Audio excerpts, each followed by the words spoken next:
Welcome to the South Ops Fire Weather Webcast for Thursday, September 4th. I'm your host, Kristen Stewart. It's another pretty quiet morning out there across central and southern California. There are a few patches of mid-level clouds hanging out over the deserts, but no thunderstorms have developed yet. Like yesterday, we will see lots of cumulus clouds building over the mountains and deserts with the increased daytime heating over the coming hours. The marine layer is looking a little more robust than it looked yesterday, with lots more low clouds across the central coast and extending through the Salinas Valley. Though clouds across the south coast are a lot more sparse, and it will take several more days for the marine layer to rebuild there. The satellite imagery continues to show lots of smoke coming off of our recent fires, and they will continue to burn actively over the coming days. Like I mentioned before, the increased daytime heating late this morning through the afternoon will lead to building cumulus clouds across much of the higher terrain as well as the deserts. Once again, scattered shower and thunderstorm activity will develop over these areas by mid to late this afternoon, then dissipate as the sun starts to go down. Activity should look similar to how it looked yesterday and remain slow-moving and on the wetter side, leading to a reduced risk of significant lightning fire potential.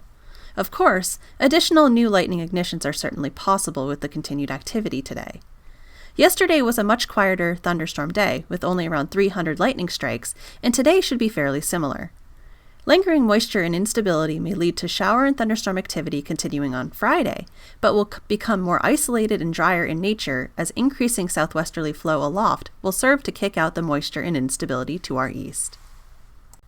A little bit of cooling is expected region-wide today, though temperatures will likely remain similar to yesterday's levels, with valley highs ranging from the mid-90s to around 100 degrees.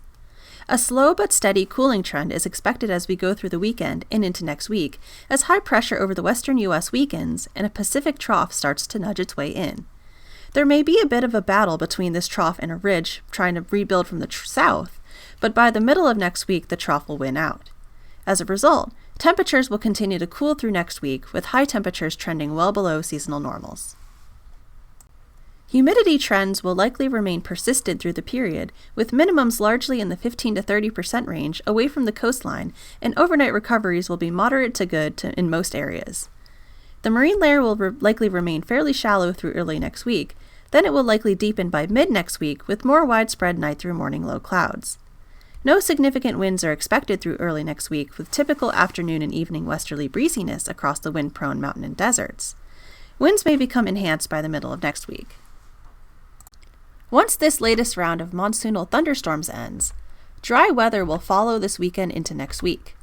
However, model projections are indicating showers and high elevation snow potentially returning to the Sierra around the middle of next week in association with the deepening trough. There remains plenty of uncertainty as to the details, so we will come back to this once we have better guidance. As monsoon thunderstorm activity continues the next couple days, increased initial attack activity will remain likely due to potential additional lightning ignitions. Though any new starts likely have lesser and slower growth potential than earlier this week, since storm activity will be mostly wet and slower moving. Even though storm activity is diminishing, the continued warm and mostly dry weather across the region will allow for continued active burning on existing fires, especially in mid-elevation foothill and mountain areas for the next several days. Calmer weather is expected this weekend through next week, with much cooler temperatures, typical onshore winds, and no storm activity. The risk for new significant fires should become much lower than recent days. Initial attack activity will also come down. And that's all I have for today. Thanks for tuning in. Our next webcast will be on Friday, September 5th. Have a fantastic day.